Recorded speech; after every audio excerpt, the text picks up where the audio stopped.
Bienvenidos a un nuevo episodio de Negocios de Mentes, el espacio para conocer a las mentes detrás de los negocios. Yo soy Marcelo Albuja y hoy nos acompaña el doctor David Cabrera. David es uno de los médicos más innovadores del país, especialista en traumatología deportiva, rehabilitación robótica y tratamiento avanzado de la obesidad. Es el único médico en Ecuador con certificaciones por Harvard y Oxford. Ha fundado varias clínicas que integran medicina de alto nivel con tecnología de punta y en 2026 lanzará un hospital que promete marcar un antes y un después en el sistema de salud privado del Ecuador. Hoy conversamos con él no solo como médico, sino como líder empresarial que está transformando el acceso, la calidad y la experiencia del paciente. Bienvenido a Negocios de Mentes, David. ¿Cómo estás? Muchas gracias, Marcelo. Muy buenos días y gracias a la gente que nos ve y nos escucha. David, ¿en qué momento supiste que querías ser médico? Yo he estado siempre relacionado, creo que, con este tema de la parte médica. Mis papás trabajaban mucho en el área de citología, em, y desde muy pequeño yo veía cómo ellos trabajaban con sus microscopios. Entonces aprendí a ver células desde los 8 años de edad. Mi papá me enseñó. Creo que siempre tuve esa tendencia, siempre me gustaron las ciencias naturales, la anatomía. Y cuando ya estuve en el colegio por decidir la carrera, mi abuelo fue el que finalmente me dio el impulso final. ¿Y por qué medicina deportiva? Yo quería hacer tres cosas. Normalmente un médico siempre tienes como que varias aristas de lo que quiere hacer. Hay el médico que quiere hacer cirugía, el que quiere hacer clínica, hay el que quiere hacer como diagnóstico tipo imagen, patología. Mi inclinación siempre fue por la clínica. Yo tenía tres cosas que siempre me han encantado en general: reumatología, cardio y medicina deportiva. Entonces, cuando ya fui entrando un poco más en la parte de cardio, me di cuenta que podías hacer mucho más en medicina deportiva relacionada con las otras, que creo que mi afición fue por ahí. Ujú. Cuéntanos un poco tus inicios. Cuando un médico inicia, obviamente se vincula a un hospital, a una clínica. ¿Cuáles fueron tus inicios? O directamente ya empezaste una carrera de un camino propio, ¿no? Yo creo que cuando arranqué, mira, cuando arranqué mi hija mayor tenía apenas meses de nacida. Y yo empecé a tocar puertas, empecé a ir a algunos lugares. Me acuerdo que mientras estaba terminando la rural, fui y dejé una carpeta en el Hospital de los Valles. Fui a Recursos Humanos y dije, quiero hablar con la jefa de Recursos Humanos. Creo un par de chicas que estaban cerca, poco se rieron, me dijeron, ¿qué necesita? Yo le dije, no, quisiera ser médico de acá, porque mi idea era, antes de hacer la especialidad, hacer medicina interna. Y dijeron, bueno, ahora no estamos contratando, pero déjenos su carpeta. Entonces dejé la carpeta y a la semana de esto me llamaron y empecé una residencia de medicina interna en el Hospital de los Valles. Creo que ese fue el primer gran paso. Ujú. Como te digo, la inclinación clínica que tenía, me encantaba la medicina interna como un preámbulo para lo que iba a venir. ¿Y luego qué ocurrió? Empezaste ahí y luego viene la especialidad. Sí, empecé a hacer medicina interna, hice alrededor de unos 3 años de tipo fellow como médico asistencial, médico residente, y después empecé la carrera, después empecé la especialidad. No entré a la primera, porque eso a veces uno piensa que cuando llegas a cierto punto todo lo has hecho de primera mano y súper rápido. Creo que para el momento en el que yo entré al posgrado siempre ha habido un montón de competencia, ahora más que nunca, Ujú. pero inclusive ya en ese momento había mucha competencia. Y cuando yo entré, era creo que como el tercer intento que tenía y bueno, entré bastante bien posicionado, ya con más experiencia del tipo de pruebas y así arrancó todo. Esto fue 2013. Ok, y luego de que terminas la especialidad. Cuando ya terminé la especialidad, um, 2016 fue un año duro en general. Yo recuerdo mucho para la economía nacional, porque veníamos con precios de caída del petróleo. El 2016 como que un poco colapsó todo el tema de sobreinversión social que se hizo, despedían a mucha gente. Ujú. Y yo en ese momento trabajaba en una empresa de medicina prepagada salí para ser director médico de una clínica pequeña y a los 2 o 3 meses de estar ahí me despidieron y esto fue marzo. No sabía exactamente qué hacer. Yo sabía que el tiempo, el país en ese momento estaba mal. Me acuerdo que ese día mis hijas eran muy, muy chiquitas. N- Rara vez a una media mañana, una media tarde, sabes qué hacer si no estás trabajando. Y me acuerdo que era miércoles. Salimos con mis hijas a caminar por la Carolina, por la pista azul. Obviamente no les iba a decir nada porque no le iban a entender, eran muy pequeñas. Pero era como desesperado. ¿Y ahora qué haces? Em, Mi especialidad estaba empezando, muy poca gente la entendía bien y así fue como un poco tratando de ver qué hacía, qué no hacía. um, Empecé a trabajar como tipo freelance en algunos consultorios, haciendo evaluaciones médicas, una consulta médica general por acá, por allá. Y creo que fue a finales del 16 que definitivamente dije, no, voy a poner mi consultorio propio. Un amigo eh, que hace todo este tema de cirugía bariátrica me dijo, oye, necesito un médico que maneje los pacientes antes y después, pero deberías venir a CityMed y arrendar un consultorio. Yo le dije, claro, ese fue como la puerta de entrada. Así empezó todo. Cuando ya estaba buscando, me di cuenta que teníamos que hacer una inversión importante y es graciosa, esta historia la he contado antes porque con los $40,000 que empecé, 20,000 fueron de un banco, 10,000 de mis papás, 10,000 de mis abuelos y así arrancó todo. En 17 ya se empezó a crear la clínica conceptualmente como ahora ha crecido. Creo que mi estrategia siempre fue hacerlo a la inversa. Es decir, normalmente primero lo que haces es tener la estructura, es decir, tener el lugar, la infraestructura y después tener un montón de especialidades. La mía siempre fue inversa porque decía, el que está empezando todo esto soy yo. Y desde eso hasta ver cómo me movía, empecé haciendo un poco de manejo de peso, sobrepeso, obesidad. Y era gracioso porque en ese tiempo yo estaba vinculado con un grupo de médicos traumatólogos, amigos. La mayoría fueron mis jefes de residencia en el metropolitano. Y yo quería ser parte como de su grupo. Entonces, cuando no hubo cómo y ellos tuvieron que salir del lugar que compartíamos, yo dije, ¿ahora qué hago? ¿Ahora qué hago? ¿Ahora qué hago? Porque además me ayudaban a pagar la mitad del arriendo. Entonces, digo, bueno, no, creo que tengo que tener una clínica de lesiones deportivas y no era muy creativo, así que ¿qué nombre le pongo? Y creo que se quedó con ese. Y así fue un poco como empezaron después algunas unidades de la clínica y creo que la pandemia fue el antes después, porque ya veníamos trabajando con unas 10 12 personas y cuando llegó la pandemia, ese fue un disruptor súper fuerte. La idea siempre fue tratar de no despedir a nadie, pero el concepto de robótico como tal fue en ese momento, fue ahí, en la pandemia. Ahora, ¿cuánto tiempo estudiaste en total? Desde el prekinder. Desde No, yo entré medicina. desde el 2000, en 2002, claro, yo veía el mundial del 2002 en la televisión que me encontraba ahí, fue mi primer semestre de De universidad. 2002 ¿hasta qué año? Um, Terminé hace unos meses una subespecialidad. O sea, que un médico nunca termina de la carrera, ¿no? Están siempre estudiando y es una carrera muy larga.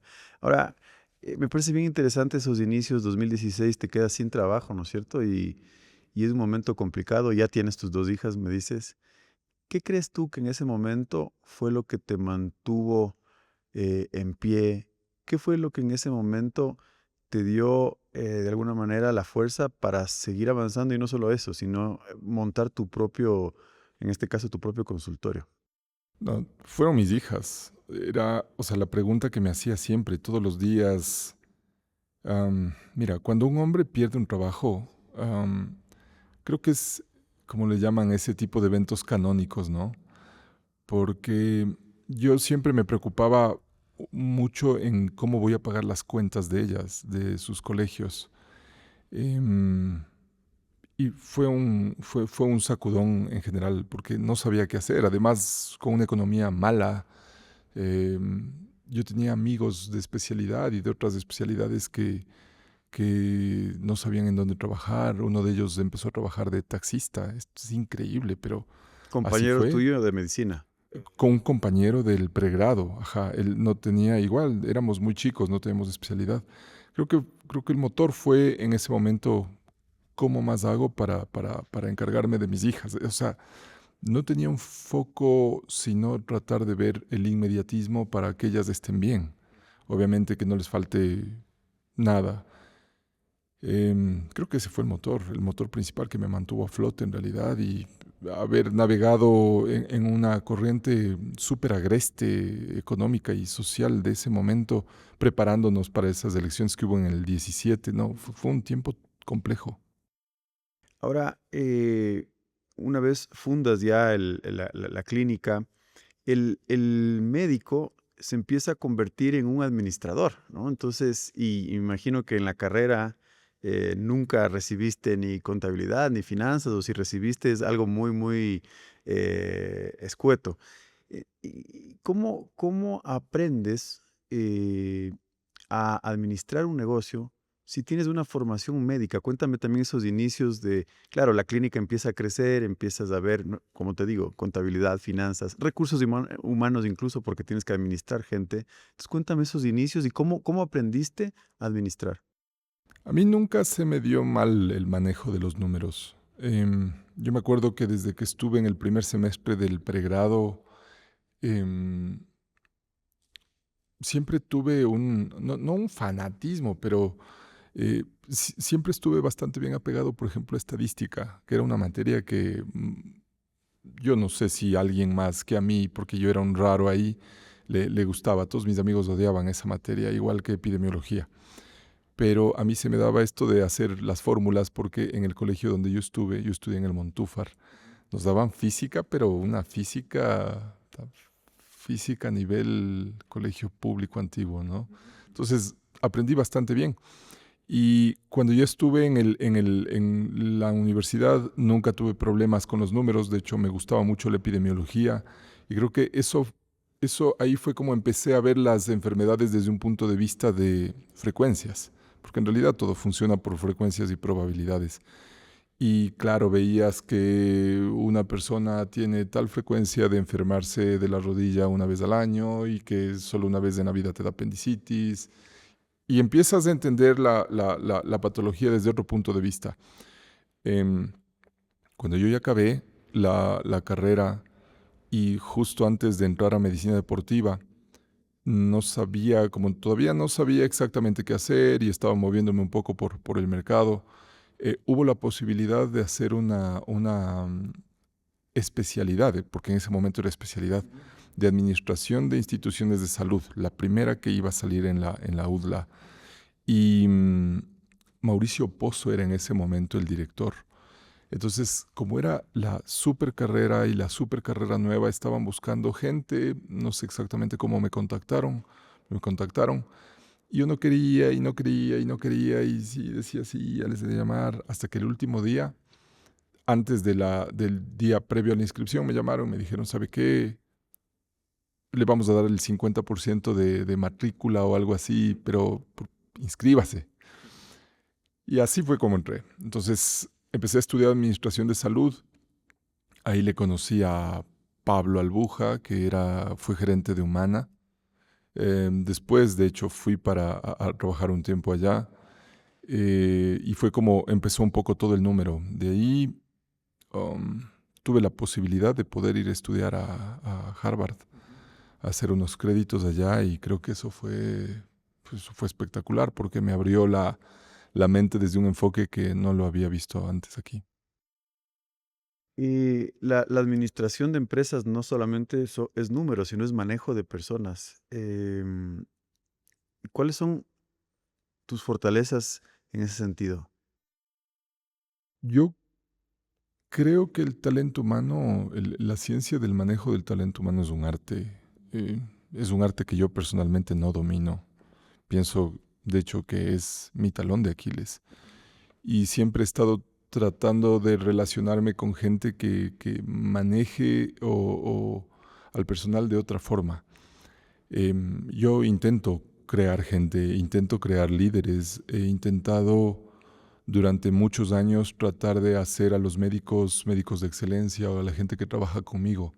Tal vez ahí es donde me he metido.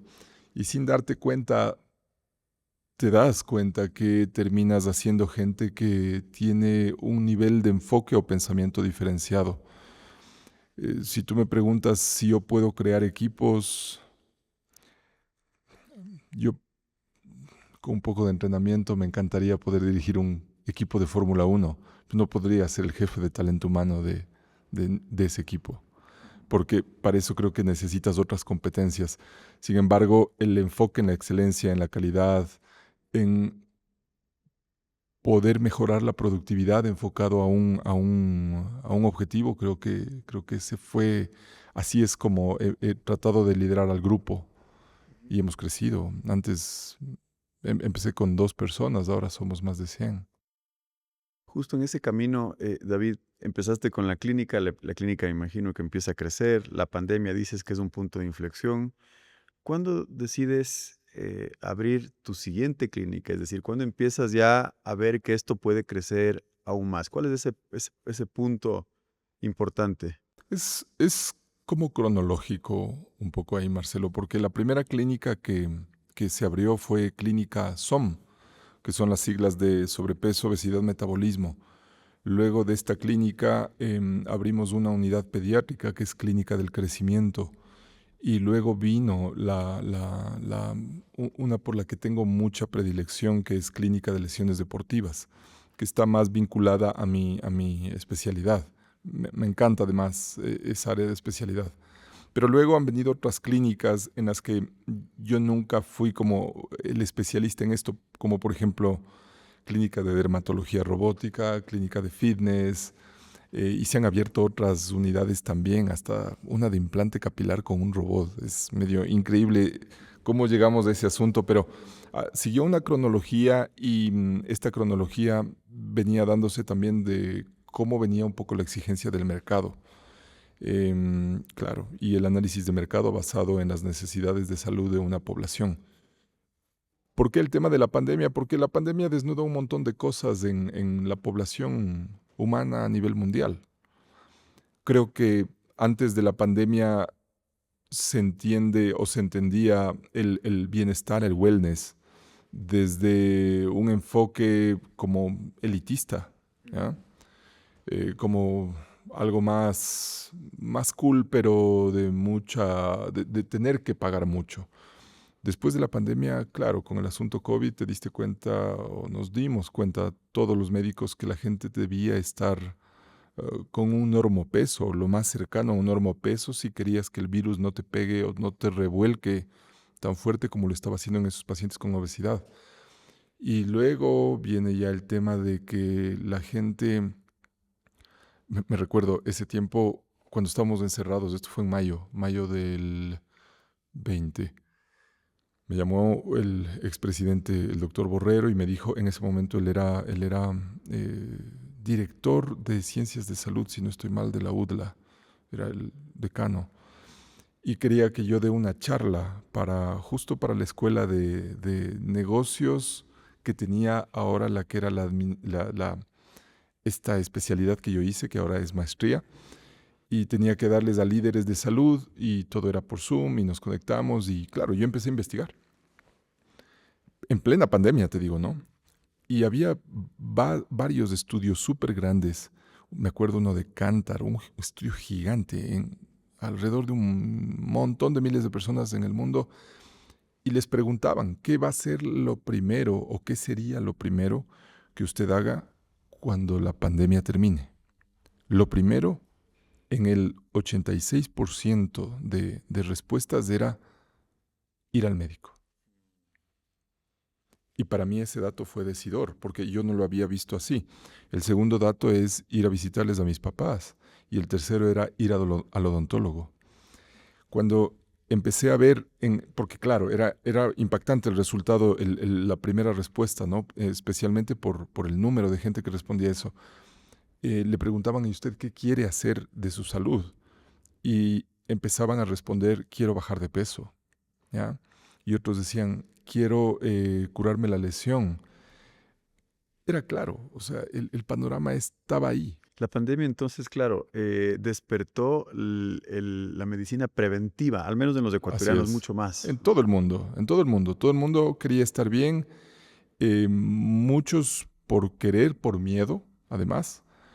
Y, y despertó este concepto de querer sentirse bien, porque acuérdate que mucha gente en la pandemia no solo enfermó, sino que también hubo un crash en el tema del manejo de la salud mental, ¿ya? Y mucha gente quería esa sensación de bienestar y equilibrio no solo psicológico, sino también físico. Muy interesante. Em, entonces, me dices, abrimos algunas clínicas, dentro de esas una dermatológica, que no necesariamente es tu especialidad. Entonces, aquí quiero entender, porque claro, cuando yo pienso en una clínica, pienso en la infraestructura, ¿no es cierto? Primero, entonces, la infraestructura, ya vamos a hablar obviamente de tecnología, y el especialista. Entonces, mi pregunta aquí, David, es, ¿cómo se monta una nueva clínica? Entonces, ¿es a través de consultorios o montaron una infraestructura de una clínica grande? ¿Y cómo haces tú para asociarte con gente clave que complemente las especialidades que tú no tienes?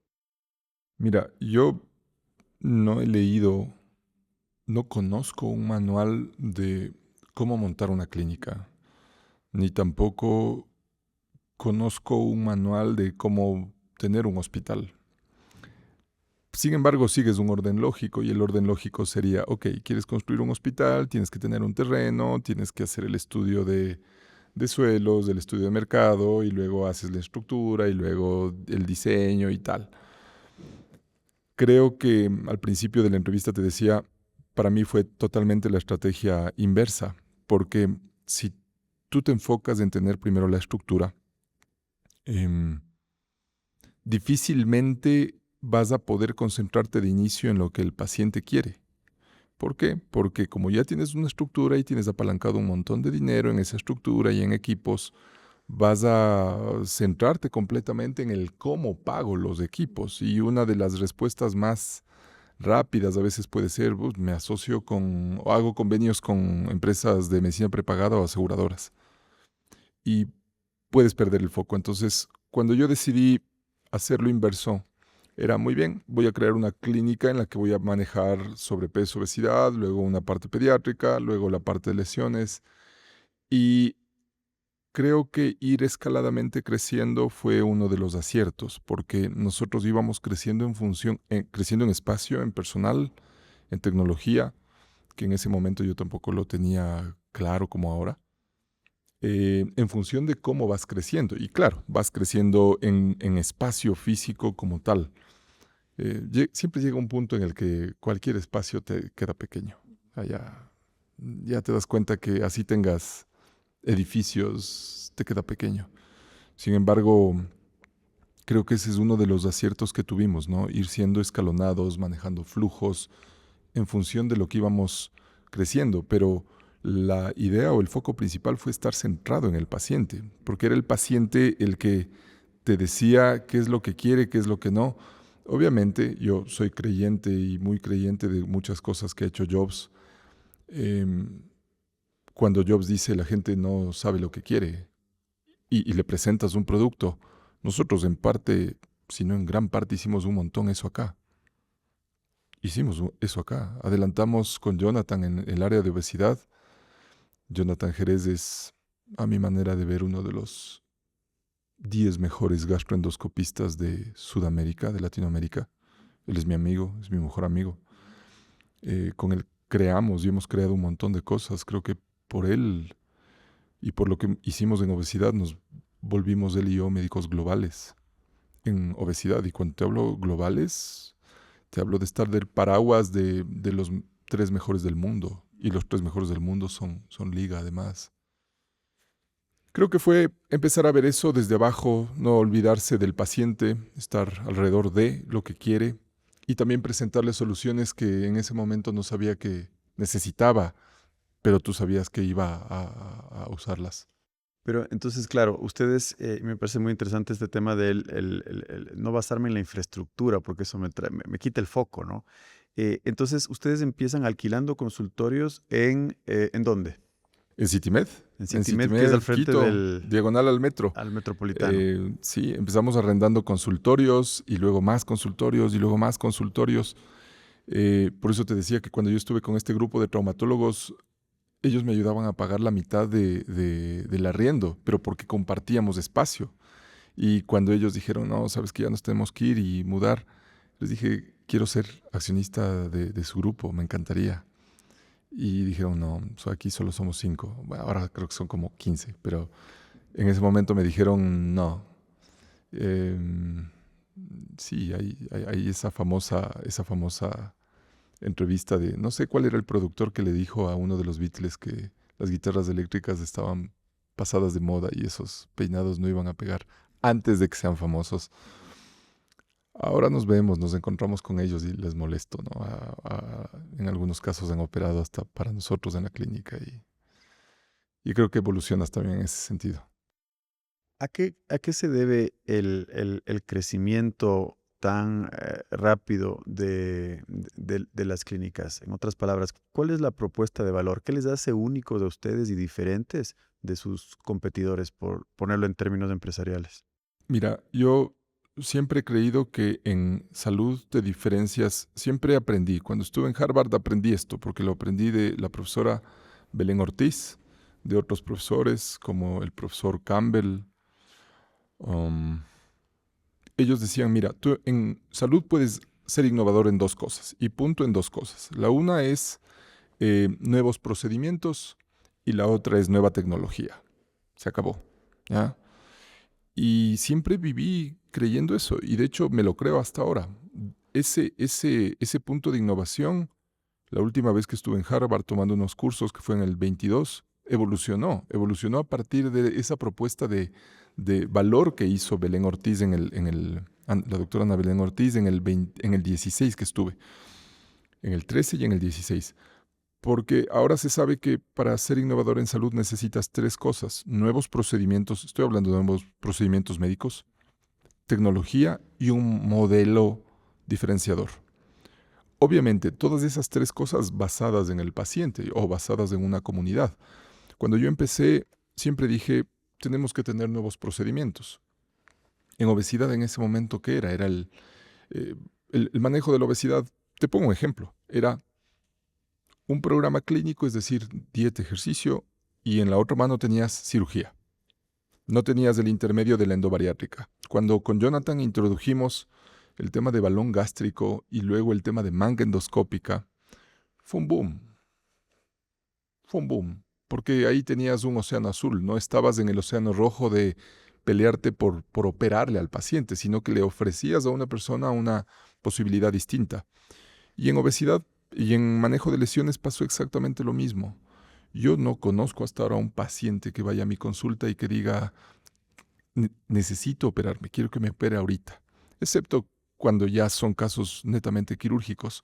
Normalmente la gente no quiere operarse. ¿Y qué tenías antes? Muy bien, ¿te dolía la rodilla? Menisco, esto es cirugía. Y no hay más. Ok, haga las famosas, me encanta porque me encanta las 10 sesiones de fisioterapia. 10 sesiones, un manguito rotador o una hernia lumbar, ni así hagas 70. ¿Ya? Entonces, cuando das esta propuesta nueva de valor de no ser tan invasivo, porque esa fue la propuesta de valor en clínica de lesiones, a través de tecnología súper especializada que puede generar que el tejido cohesione, cicatrice, haga un proceso de fibrosis, recuperes y no te operes, entras en un océano azul. Nosotros abrimos y trasladamos, adelantamos en muchos años este concepto. Ahora mucha gente lo practica. Y es obvio, porque cuando regreso a ver atrás, el tiempo era obvio. El tema es que si no se hubiese hecho, si no lo hubiéramos hecho en ese momento, no sé si hubiera ocurrido. Y el ejemplo más rápido es el robot Rosa. Robot Rosa tenemos un poco más de 2 años. Cuando lo íbamos a comprar, hasta el proveedor, es increíble porque hasta el proveedor, el global de Latinoamérica nos dijo, ¿sabe qué? Yo sería cauto que lo compre porque, doctor, usted sabe, Ecuador es un país chiquito y Colombia no lo tiene todavía y Perú no lo tiene todavía porque yo estaba decidido, yo sabía lo que iba a hacer porque ya estudié la demografía y estudié perfectamente la casuística de cada cosa y sabía lo que iba a hacer. Además tenía una estrategia diferente. Y compramos. Mm, Y compramos. Me dijeron que estaba loco por el costo del equipo. Ningún otro hospital tiene ahora ese equipo. Y la pregunta es, ¿por qué no se han comprado? Porque poderlo, pueden hacerlo. Porque me encantaría que otro hospital lo compre. Me encantaría y me encantaría poder competir porque te digo algo, les vamos a ganar. Y el Nobel ejemplo es el Da Vinci, que ahora lo vamos a tener en 2026 en el hospital. La joya de un hospital privado, o se presentaba como la joya de la corona. ¿Cuál era el tema del Da Vinci? Cirugía robótica y solo pagan aseguradoras que tengan una póliza, pero puta, súper alta. ¿Y por qué? Porque mi pregunta fue ¿por qué? ¿Por qué no puede alguien que no tenga seguro tener acceso a cirugía robótica? O sea, no tienes que tener la póliza de $2 millones para poder pagar. No debe ser así. Y cuando hice el estudio y desescalamos, nos dimos cuenta que podíamos tratar de hacerlo mucho más accesible para la gente. Entonces, mira, cómo cuando te voy diciendo esto es enfocarse en el paciente finalmente, ¿ya? Hay gente que no le gusta porque le entras a competir.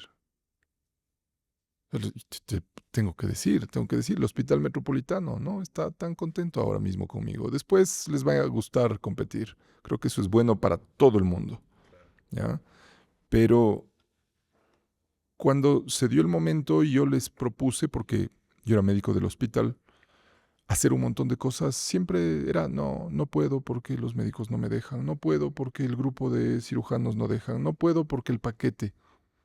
Entonces dices, no vas a vivir esperando de un grupo de gente que tiene una estructura de directorio gigante para poder decir que sí, porque además la gente te está pidiendo que evoluciones.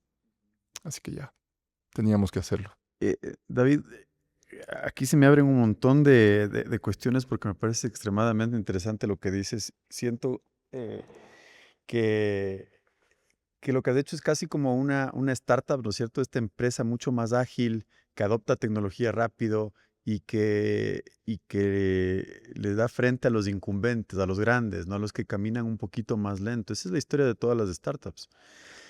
Em, Tú decías que te diferencias por el procedimiento, por la tecnología y por el modelo. Cuando hablas de modelo, ¿a qué te refieres? Ese es el punto. Y bueno, como tú además eres un estudioso de este asunto, te das cuenta de eso.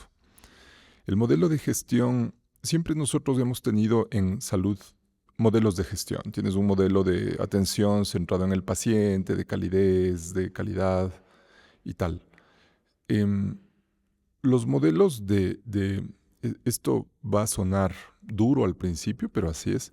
Los mejores modelos de gestión en salud son modelos financieros. Punto. Si tú quieres hacer que un paciente tenga más acceso a salud, tienes que tener un buen modelo financiero.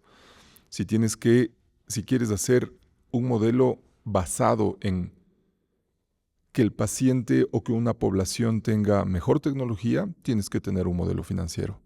Yo siempre lo entendí así desde el principio, lo estudié así. Y es increíble como hospitales como el Mass General Hospital de Boston o el Beth Israel son adjuntos a Harvard. Hay otros dos me voy a acordar ahora.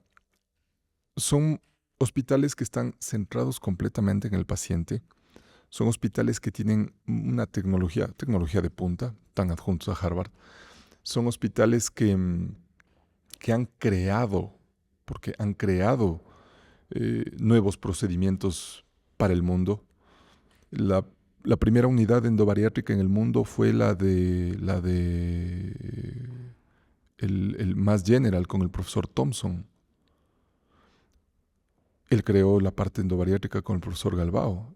Son nuestros profesores, Galbao es nuestro profesor, de Jonathan y mío.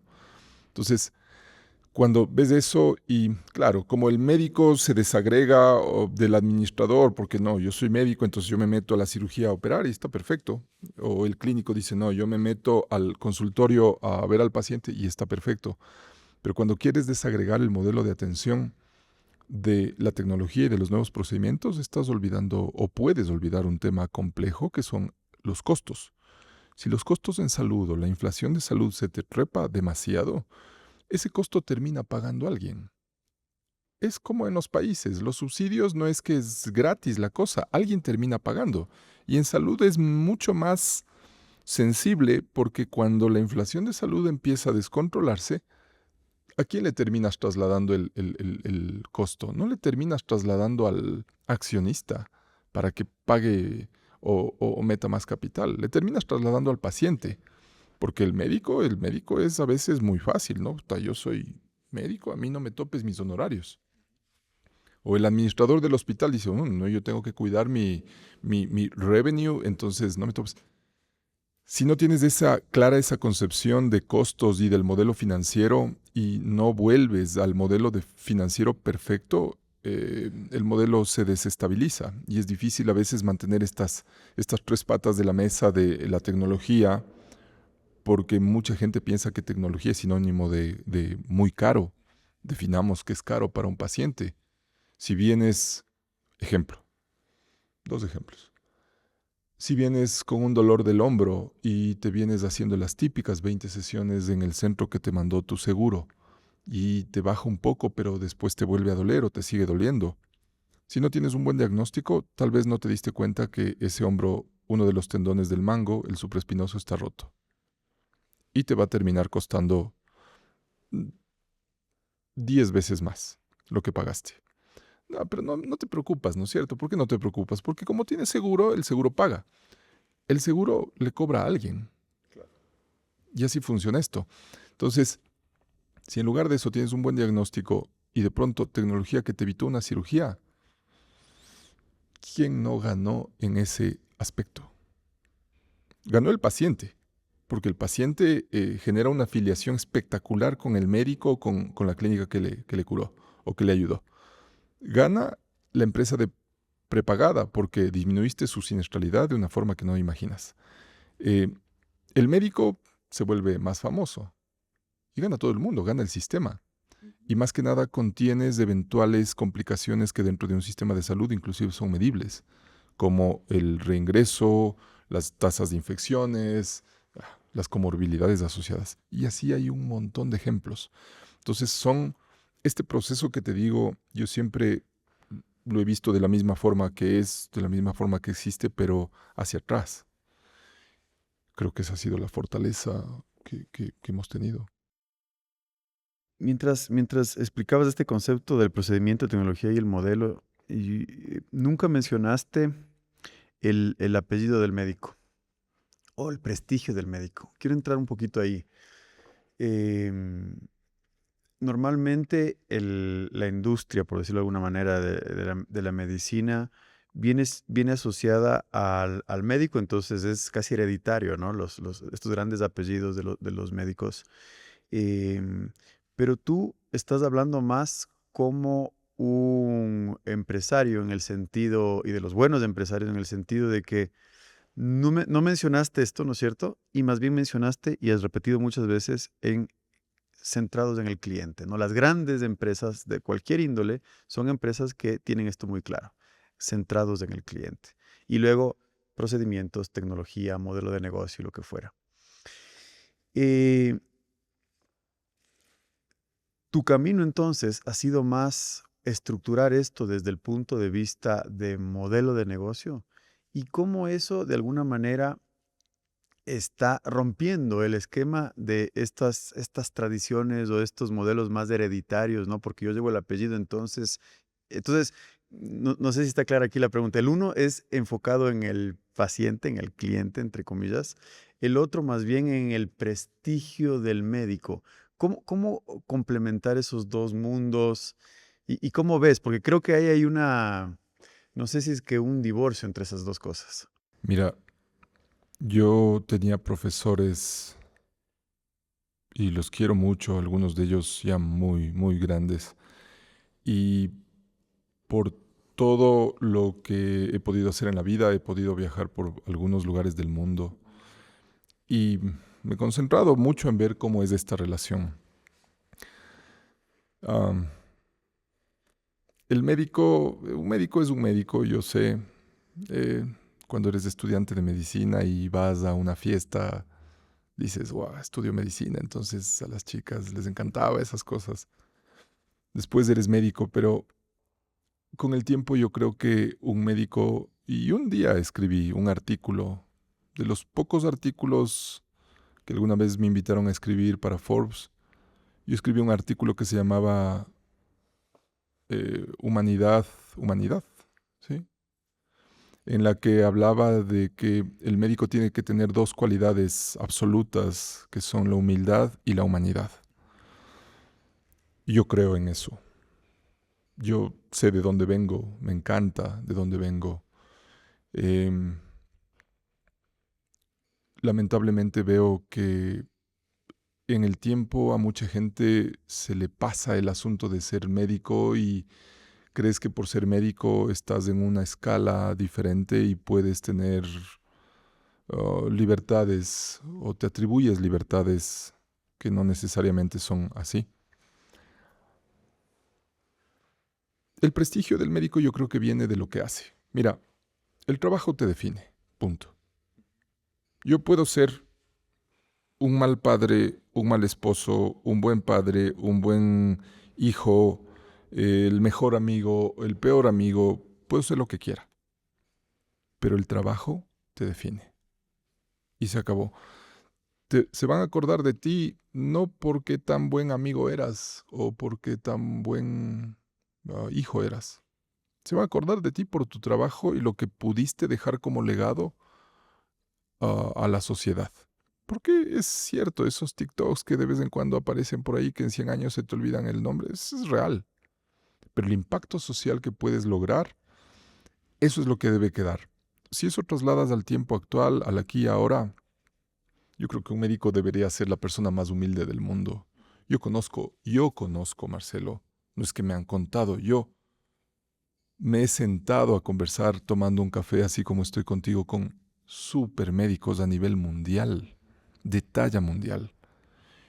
Y la cualidad en esas personas es que son espectacularmente humanos y te hablan de sus cosas y te hablan son extremadamente graciosos algunos inclusive. Y yo creo que hay que ser así. Si me preguntas la otra parte, me encanta competir. Y cuando compites, no compites para perder. Esa era la mentalidad de Senna. Veo la Fórmula 1 desde muy chico. Yo siempre fui Schumacher, pero mi papá era Senna. Ahora lo entiendo más. Cada vez lo entiendo más a mi papá conforme voy creciendo. Y eso es en un ámbito empresarial. Pero cuando eres médico, disgregas. ¿Y por qué te hablo de mucho en el paciente? Porque tienes la posibilidad de sentarte en una mesa y decirle, ¿cómo le ayudo? ¿Qué le duele? ¿Cómo te ayudo? A veces es difícil entender eso, porque como estamos rodeados por las redes y la gente solo opina por lo que ve, por lo que imagina cosas. Pero en la realidad debe ser humano y humilde. Punto. Y ahí, si luego le metes un par de cosas de administración que hemos hablado ahora, te vuelves ultra famoso. Y mientras más famoso seas, más humilde debes ser. Y ese es un ciclo que debe ser de alimentación. Ahora, en el 2016 tú tenías tus hijas y estabas sin trabajo. Ahora tienes varias clínicas y, y claro, empieza a uno a tener recursos, un poco más de poder, más responsabilidades. David, ¿cómo mantener los pies en la tierra? qué haces tú en el día a día como para no olvidarte, ¿no es cierto?, de dónde vienes, pese a todo lo que tienes en este momento. ¿Tienes algún hábito y cómo ver la vida ahora, ¿no? Que, digamos, has tenido éxito, ¿no? Entonces, ¿cómo mantener los pies en la tierra? Hay que definir el éxito porque eso es complejo. A ver, el hábito, sí, trato de tener una rutina, o sea, trato de tener mucho una rutina. am, Algo básico en mi vida es tender la cama. Es chistoso esto, pero trato siempre de dejar la cama súper bien porque sé que puedo llegar destrozado ese día de trabajo y por lo menos la cama va a estar muy bien tendida y va a parecer todo bien. Em, Trato de mantener una rutina, te digo, a veces te falta tiempo. Mi 85-90% de concentración en el trabajo está en los pacientes. A mí me encanta ver pacientes, amo ver pacientes. Y la otra parte sí, no se me hace difícil manejar KPIs y dashboards de control y cosas así. Y tengo mucha gente que es muy buena y lo hace también. Am, Trato de entrenar, trato de entrenar. Es difícil que deje de entrenar o hacer mi rutina de ejercicios porque eso me mantiene cuerdo. Como les digo en la clínica, si no entreno, mejor espera que vaya a entrenar porque puedo canalizar un montón de energía ¿Qué así. entrenamiento haces? ¿Cómo? ¿Qué entrenamiento haces? ¿Qué entrenas? Hago un poco de full body, pesas en el gimnasio y luego unos 30 minutos de correr o hacer bicicleta. Y siempre en la noche, cuando mis hijas no están acá, trato de hablar con ellas. Ellas viven, estudian en México. Am, y creo que eso es. Obviamente trato de leer por lo menos un libro al mes, por lo menos. Fuera de las cosas que el médico lee, que puta, salió la manga endoscópica con interleukin y ahora le vamos. Eso es hermoso, me encanta, pero hay otras cosas. ¿Qué estás leyendo ahorita? Actualmente estoy terminando de leer un libro de Fórmula 1. Me faltan 5 páginas que a propósito me he demorado en terminar el libro porque hace poco le sacaron a Christian Horner, que era el jefe de Red Bull y el director más exitoso de la Fórmula 1, ¿ya? Que ha habido, que además se peleó con Toto Wolff, se pelean, o sea, nunca tienes un Messi sin Ronaldo, un Guardiola sin Mourinho, o un Ali sin un Foreman, ¿no? Y no quiero terminar de leer porque haber visto de pronto la noticia de que le sacaron a Horner así, ¿ya? Después de tanto éxito, es impresionante para mí por todo lo que he leído en el libro. Pero estoy terminándolo y estoy a mitad de uno de Elon Musk también. Bueno, leo algunas cosas. ¿Qué has aprendido de la Fórmula Uno? Entiendo, eres un fanático de la Fórmula Uno. ¿Qué has aprendido de la Fórmula Uno que lo has traído a las empresas? La Fórmula 1 te enseña gerencia, Ujú. ¿Por qué? desde que ves.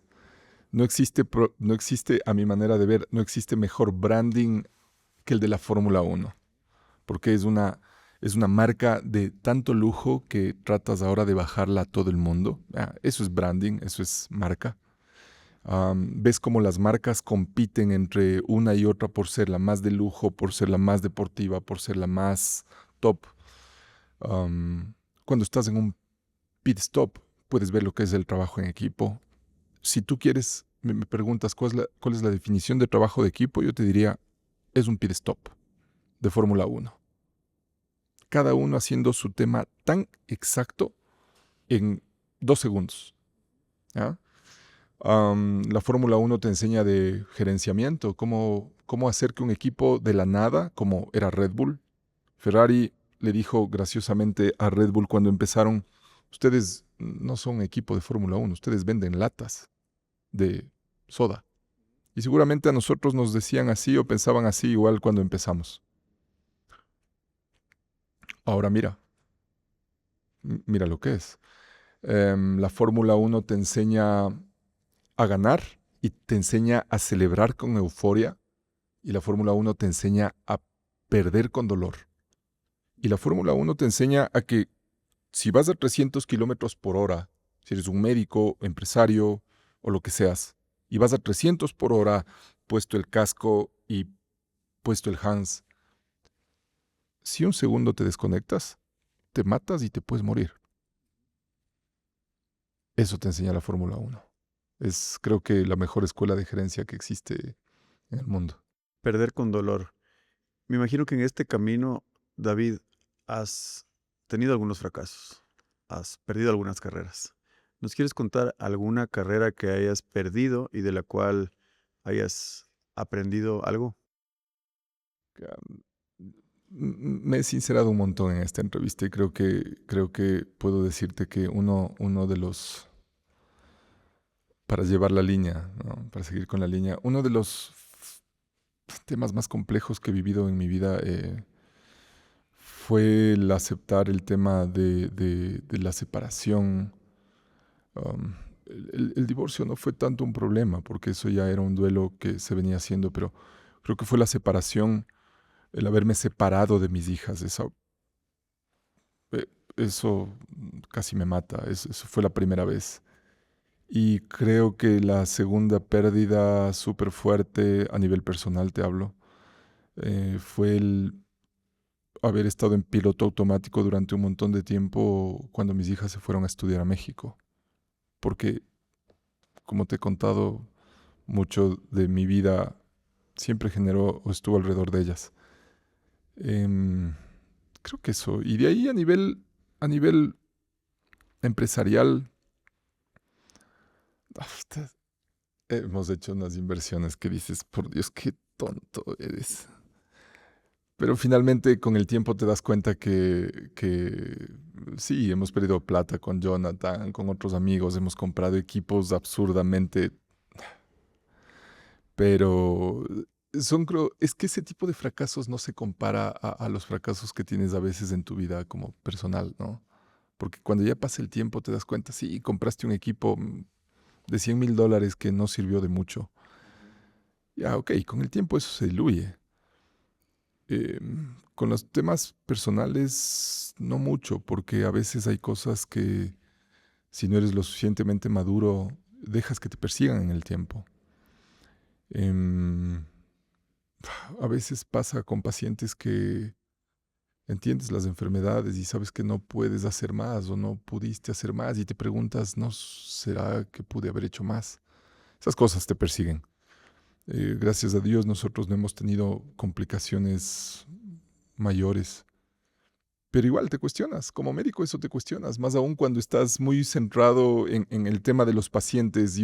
Tenemos los chats en la clínica y cuando tenemos cierto tipo de procedimientos, yo les digo, necesito perfección.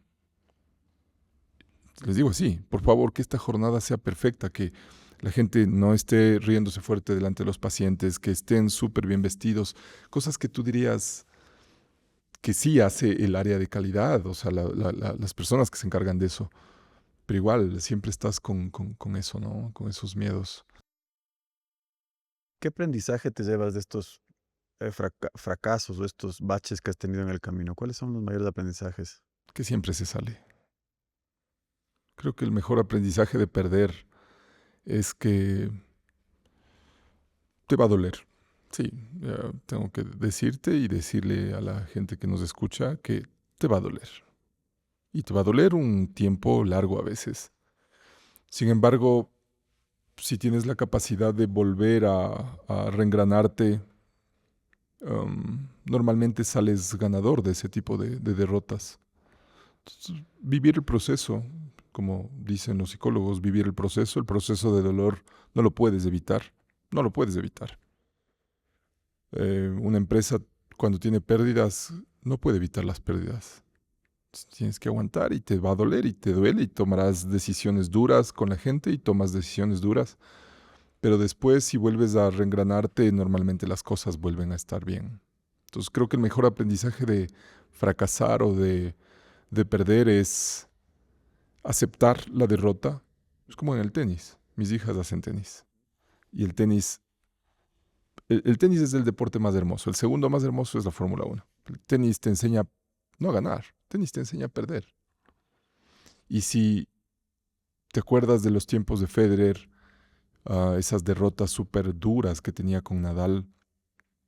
Tenía que ponerse bien si perdió una semifinal o una final porque en 1 o 2 semanas ya empezaba otro torneo grande. Sal de ese dolor.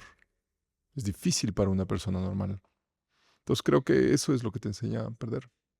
El tenis, la Fórmula 1, los negocios, también es un tema muy mental, de manejo del estrés, de salir del bache y tener esa resiliencia. ¿Qué haces tú para mantener esa claridad mental, esa tranquilidad mental? Dormir. Suena chistoso, pero dormir neurológicamente te ayuda un montón.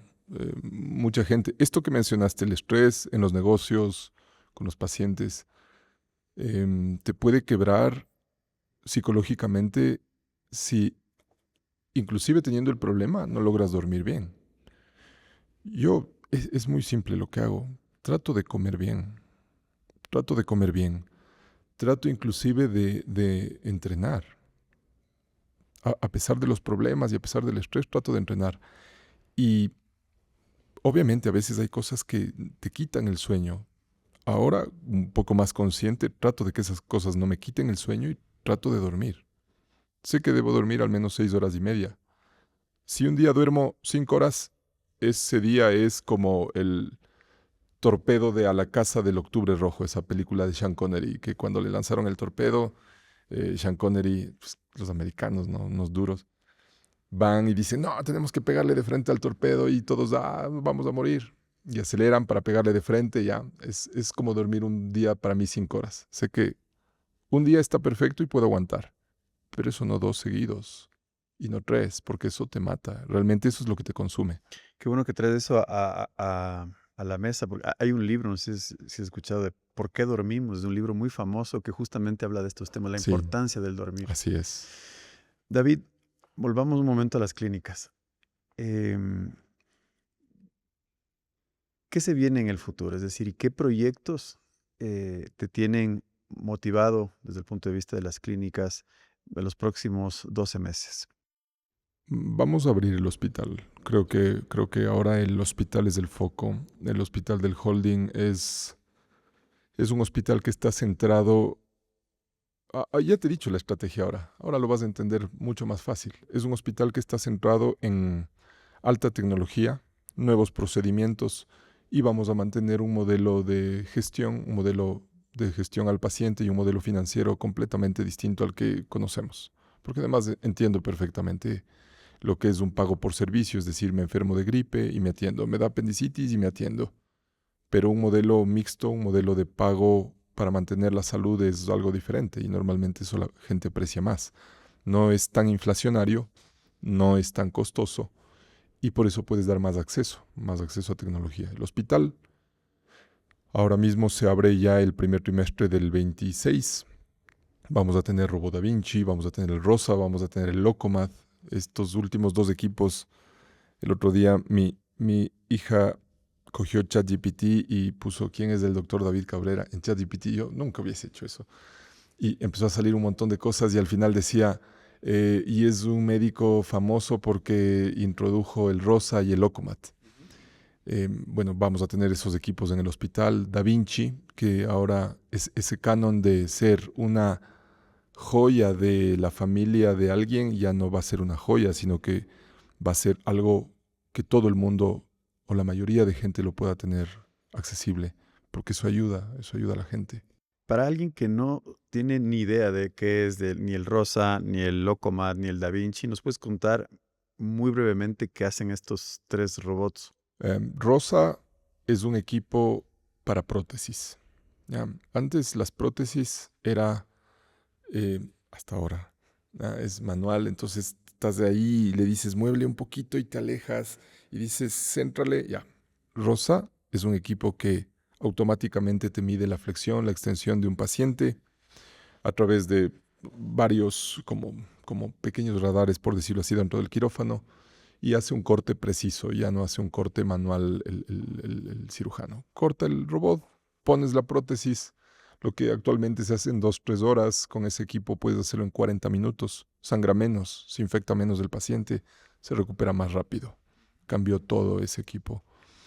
Da Vinci es Locomath, me dijiste, ¿no? Locomath. Probablemente sea el robot más estudiado del mundo en temas de salud. Mucha gente con lesión medular o, por ejemplo, pacientes que tuvieron un evento cerebrovascular, que tienen trastornos motores, ¿no? Llegan en silla de ruedas y la silla de ruedas es así. El arnés del equipo baja y le sube al paciente y le pones unos arneses y le empieza a simular la marcha. Es como que el paciente vuelve a caminar. Entonces creas conexiones nuevas entre el cerebro y el músculo efector a través de un nervio. Motoneurona inferior, nervio periférico, músculo efector. Es espectacular. Yo vi una vez un paciente en nuestra clínica un paciente que sabía tenía lesión medular. Cuando el robot le empezó a hacer caminar, el paciente empezó a llorar. Él sabía que no se iba a recuperar, pero él empezó a llorar porque dijo, nunca me imaginé que iba a volver a ver esto. Uf, es wow. Y bueno, el otro equipo, el Da Vinci. Da Vinci. Da Vinci es una plataforma multisistema que ya tiene algunos años. Está evolucionando un montón. Intuitive es la empresa global que hace esto.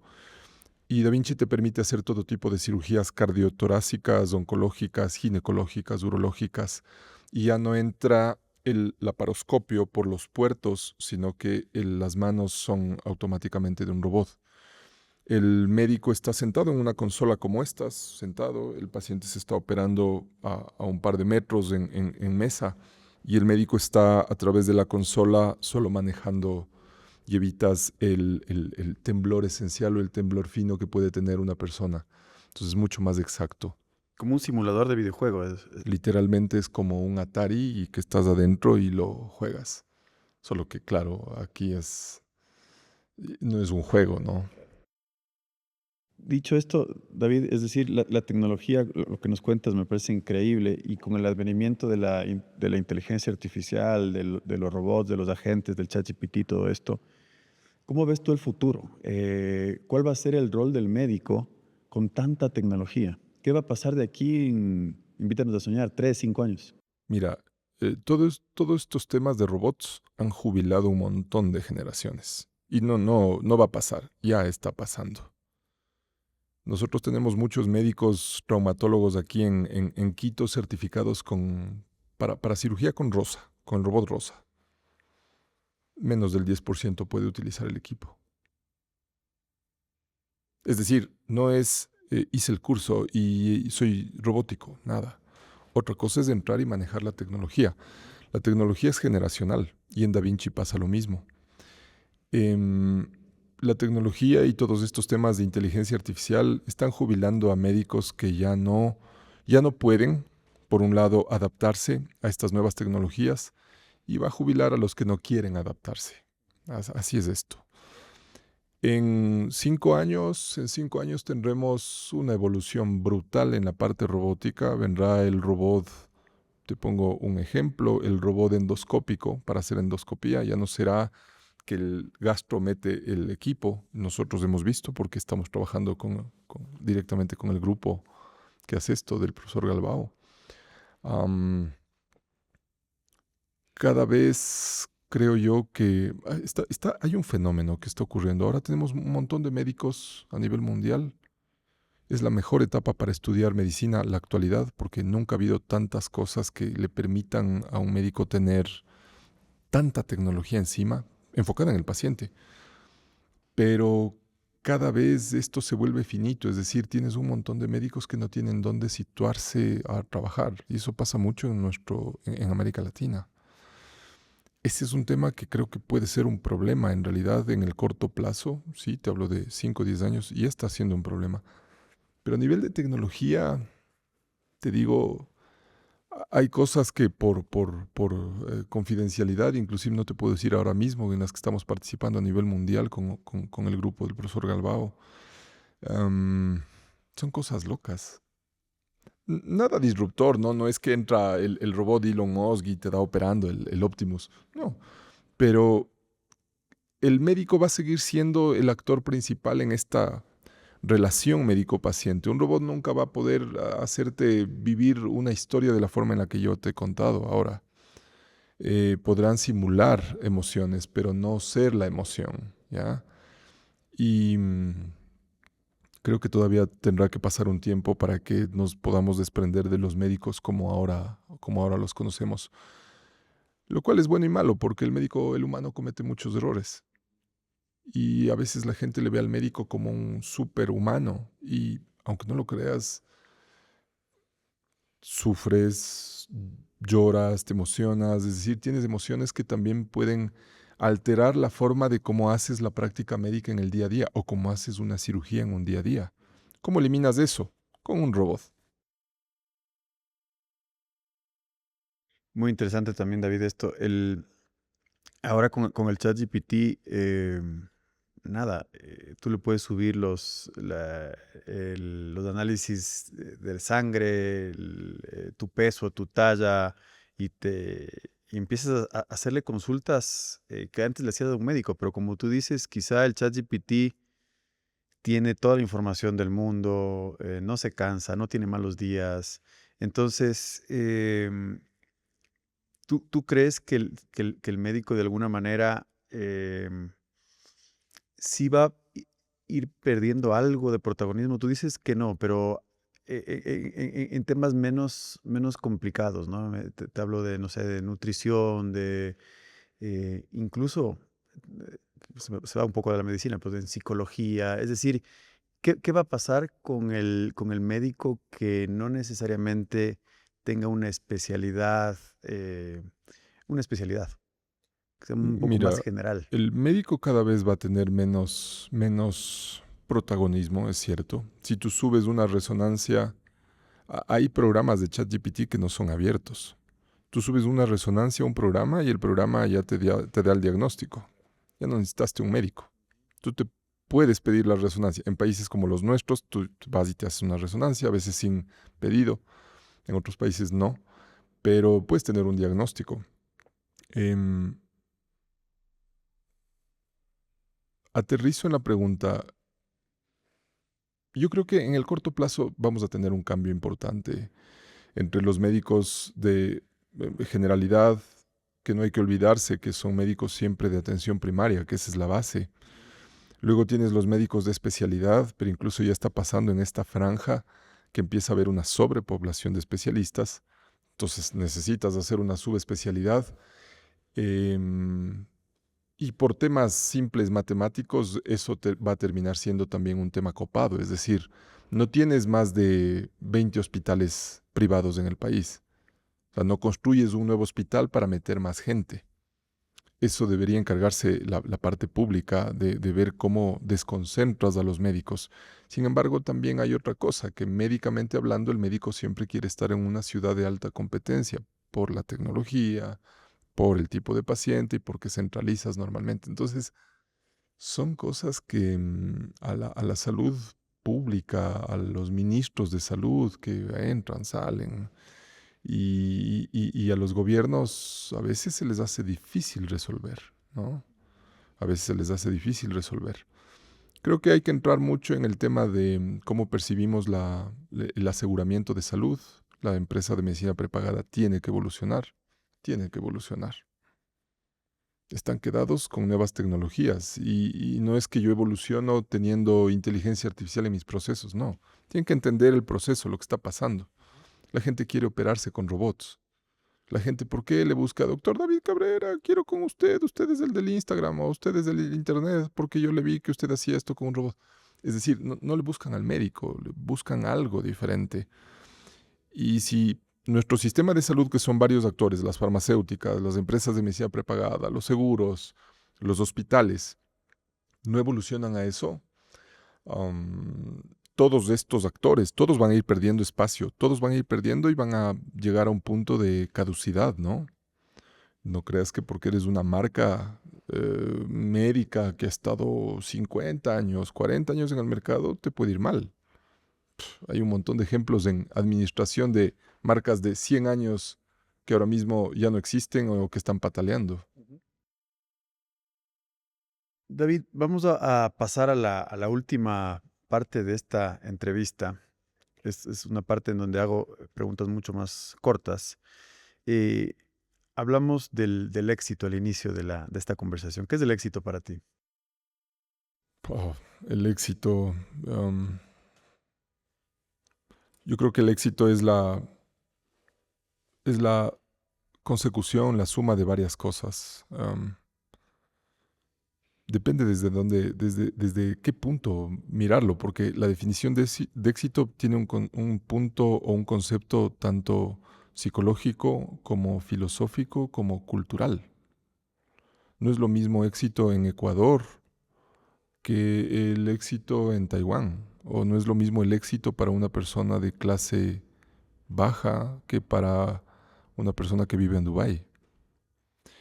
Para mí el éxito tiene que ver con la posibilidad de tener la libertad de hacer las cosas que te gustan, eh, y en ese trayecto poder ayudar a muchas más personas. Actualmente para mí esa es la definición de éxito.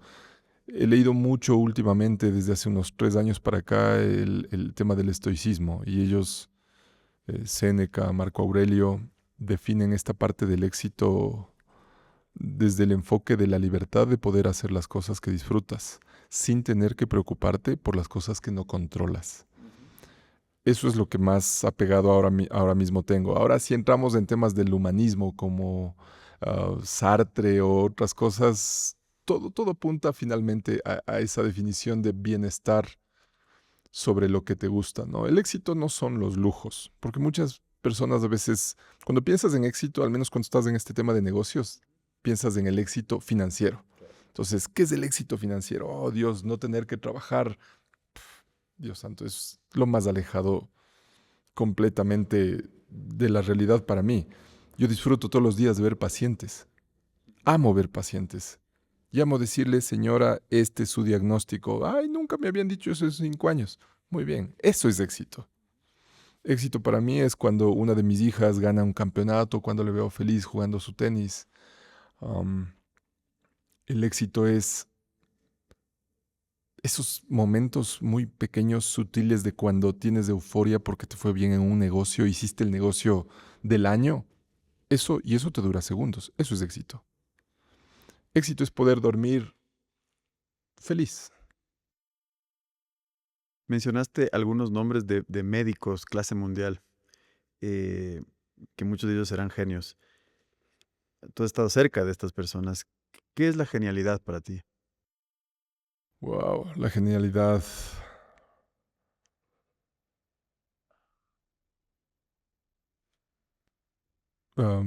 Deportivamente hablando, para responderte esto, una genialidad es la chilena de Ronaldo contra la Juventus.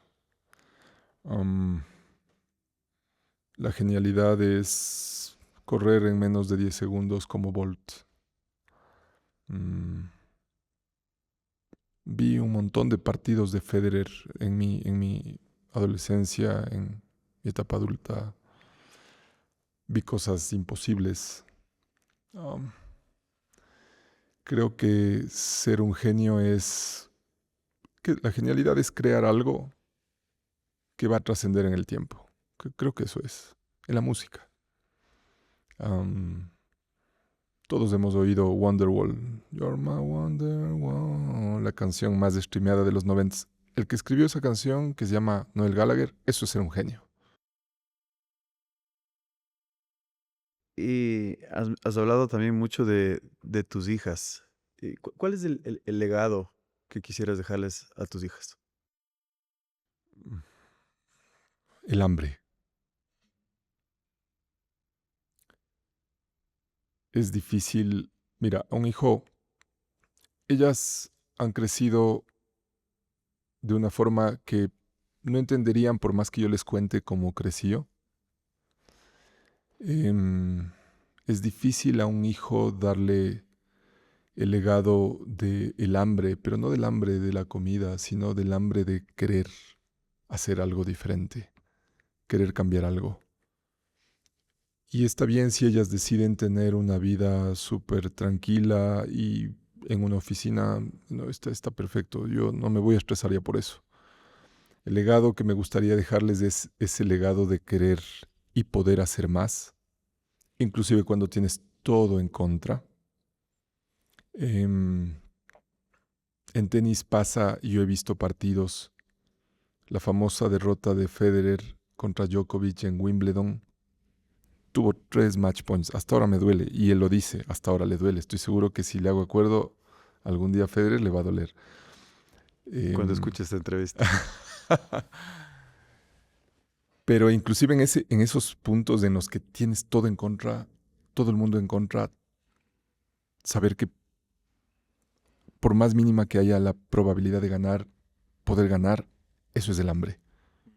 Porque no se te va inclusive en ningún punto de lo más interior que tienes como ser humano.